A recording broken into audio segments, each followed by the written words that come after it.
Namaste. In this second part on synopsis of Bhagavad Gita, we will cover 4 chapters beginning with 3rd chapter named as Karma Yoga, consisting of 43 verses. Chapter 4 Jnana Karma Sannyasa Yoga, consisting of 43 verses. Chapter 5 Karma Sannyasa Yoga, consisting of 29 verses, and chapter 6 Dhyana Yoga, consisting of 47 verses. Let us now begin chapter 3. In order to remove moha or attachment, which was the sole cause of Arjuna's delusion, Shri Krishna taught him the imperishable nature of Atman, the realization of which would grant him the freedom of the eternal. A doubt therefore arises in Arjuna's mind as to the necessity of engaging in action even after one has attained this state. Shri Krishna clears this doubt by telling him that although one has realized oneness with the eternal, one has to perform action through the force of Prakriti or nature. He emphasizes that perfection is attained not by ceasing to engage in action, but by doing all actions as a divine offering, imbued with a spirit of non-attachment and sacrifice. The man of God vision, Shri Krishna explains to Arjuna, he need not engage in action as he has attained everything that has to be attained. He can be ever absorbed in the calm and immutable self, but to perform action for the good of the world and for the education of the masses is no doubt superior. Therefore, action is necessary not only for one who has attained perfection, but also for one who is striving for perfection. Shri Krishna quotes the example of Raja Janaka, the great sage king of India, who continued to rule his kingdom even after attaining God realization. Prakriti or nature is made up of the 3 qualities, Rajas, Tamas and Sattva. The Atman is beyond these 3 qualities and their functions. Only when knowledge of this fact dawns in man does he attain perfection. The Lord tells Arjuna that each one should do his duty according to his nature, and that doing duty that is suited to one's nature in the right spirit of detachment will lead to perfection. Arjuna raises the question as to why man commits such actions that cloud his mind and drag him downwards by force, as it were. Shri Krishna answers that it is desire that impels man to lose his discrimination and understanding, and thus commit wrong actions. Desire is the root cause of all evil actions. If desire is removed, then the divine power manifests in its full glory, and one enjoys peace, bliss, light, and freedom. Here we conclude chapter 3. We begin chapter 4. Yoga of Wisdom, Jnana Yoga. Lord Krishna declares that he is born from age to age in order to raise man and take him to the Supreme. Whenever there is a prevalence of unrighteousness, as the world is ruled by the forces of darkness, the Lord manifests himself to destroy these adverse forces and to establish peace, order and harmony. Hence we see the appearance of the great saviors of the world. What is the secret of yogic action? This the Lord proceeds to explain to Arjuna. Even though one is not engaged in action, but if the mind is active with the idea of doership and egoism, then it is action in inaction. On the other hand, though engaged physically in intense action, if the idea of agency is absent, if one feels that Prakriti does everything, it is inaction in action. The liberated man is free from attachment and is always calm and serene, though engaged in ceaseless action. He is unaffected by the pairs of opposites like joy and grief, success and failure. One who has true union with the Lord is not subject to rebirth. He attains immortality. Such a union can only be achieved when one is free from attachment, fear and anger, being thoroughly purified by right knowledge. The Lord accepts the devotion of all, whatever path they may use to approach Him. Various kinds of sacrifices are performed by those engaged in the path of God. Through the practice of these sacrifices, the mind is purified and led Godward. Here also there must be the spirit of non-attachment to the fruit of actions. Divine wisdom, according to Sri Krishna, should be sought at the feet of liberated Guru, one who has realized the truth. The aspirant should approach such a sage in a spirit of humility and devotion. God Himself manifests in the heart of the Guru and instructs the disciple. Having understood the truth from the Guru by direct intuitive experience, the aspirant is no longer deluded by ignorance. The liberated aspirant directly beholds the self in all beings and all beings in the self.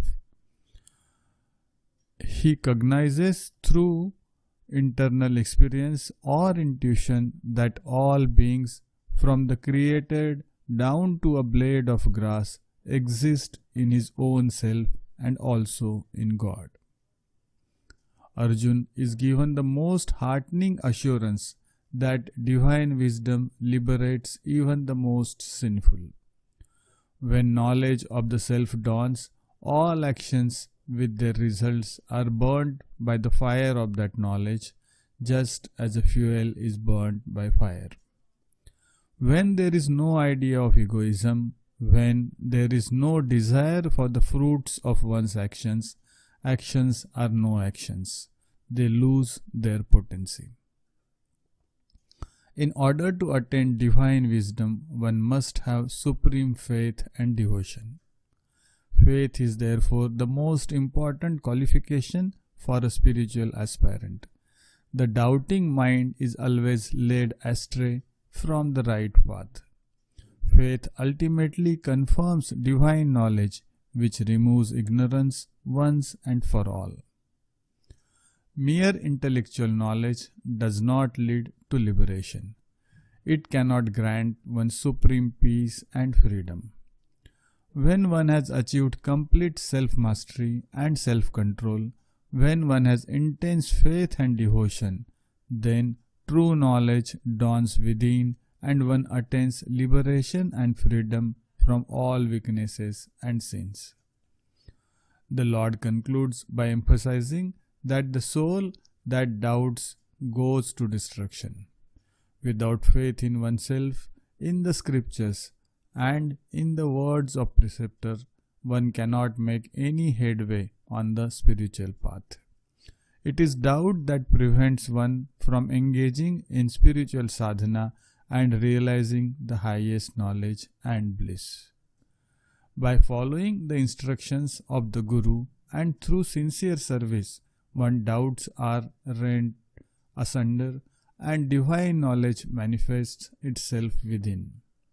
Spiritual progress then goes on at a rapid pace. Here we conclude chapter 4. Let us begin chapter 5. Yoga of renunciation of action, karma sannyasa yoga. In spite of Shri Krishna's clear instructions, Arjuna still seems to be bewildered. He wants to know conclusively which is superior, the path of action or the path of renunciation of action. The Lord says that both the paths lead to the highest goal of God realization. In both cases, the final realization of the Atman is the aim, but the path of Karma Yoga is superior. Actually, there is no real difference between the two.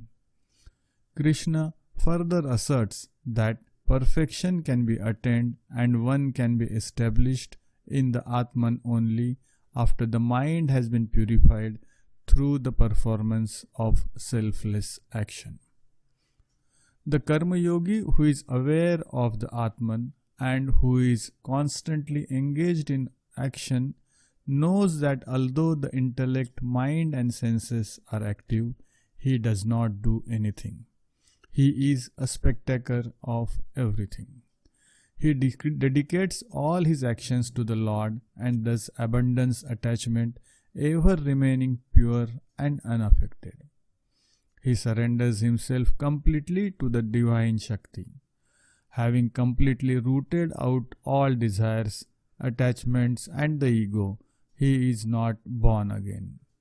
The sage who has realized Brahman and is always absorbed in it does not have any rebirth. Such a sage sees Brahman within and without, within as the static and transcendent Brahman and without as the entire universe. He sees the one self in all beings and creators in a cow, an elephant and even in a dog. He is ever free from joy and grief and enjoys eternal peace and happiness. He does not depend upon the senses of his satisfaction.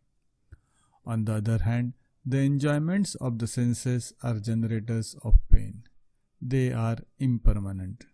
Shri Krishna reminds Arjuna that desire is the main cause of pain and suffering. It is the cause of anger. Therefore, the aspirant should try to eradicate desire and anger if he is to reach the Supreme. The Lord concludes by describing how to control the senses, mind and intellect by concentrating between the eyebrows and practicing pranayam. One who has achieved perfect control of the outgoing senses and is freed from desire, anger and fear attains liberation and enjoys perfect peace. Here we conclude chapter 5.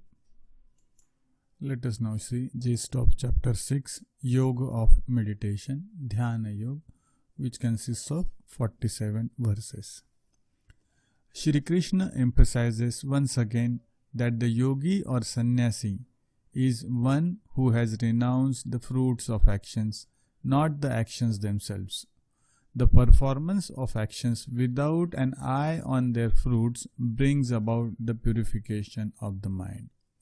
Only a purified mind, a mind free from desires, can engage itself in constant meditation on the Atman. Desire gives rise to imagination or sankalpa, which drives the soul into the field of action. Therefore, none can realize permanent freedom and tranquility of mind without renouncing desires. The lower self must be controlled by the higher self. All the lower impulses of the body, mind and senses must be controlled by the power of the higher self. Then the higher self becomes one's friend. He who has perfect control of the body, mind and senses and is united with God sees God in all objects and beings. He sees inwardly that there is no difference between gold and stone, between friends and enemies, between the righteous and the unrighteous. He is perfectly harmonized. Shri Krishna proceeds to give various practical hints as to the practice of meditation. The aspirant should select a secluded spot where there is no likelihood of disturbance. He should arrange his meditation seat properly and sit in a comfortable posture with the head, neck and spine erect but not tensed. He should fix his purified mind on the Atman by concentrating between the eyebrows or on the tip of the nose. The practice of brahmacharya is absolutely necessary if one is to succeed in meditation.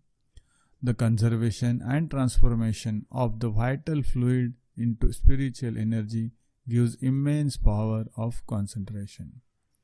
Fearlessness, too, is an essential quality on the Godward path.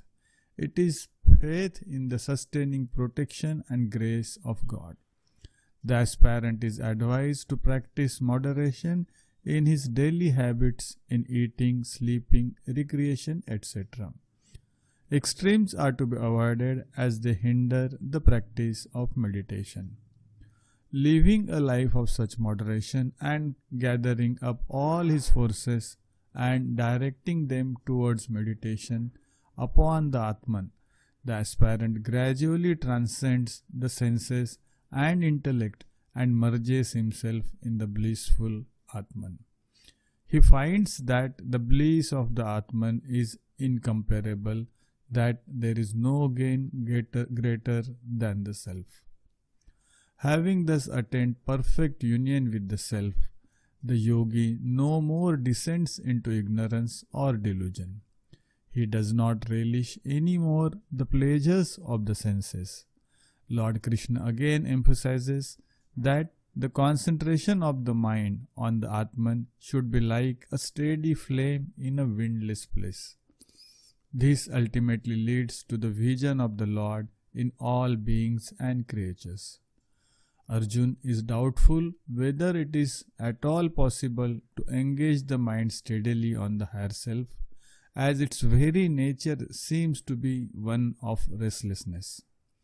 Krishna assures him that the practice can succeed through vairagya, dispassion and constant effort. Arjuna wishes to know the fate of aspirant who fails to realize the Supreme in spite of his faith and sincerity. Krishna tells him that the accumulated power of his yogic practices will assure him a better birth in the future, with more favorable conditions for sadhana. The aspirant will then be compelled to carry on his yogic practices with greater vigor and faith and will finally achieve God realization. Krishna concludes that the yogi, one who has attained union with the Supreme Lord, is superior to the ascetics, to the men of book knowledge and the men of action, as the latter have not transcended ignorance and merged in the self. Here, in this part 2 of narration, we have completed chapter 3, 4, 5 and 6. In the next narration series, we will be covering the next 4 chapters. Thank you for listening.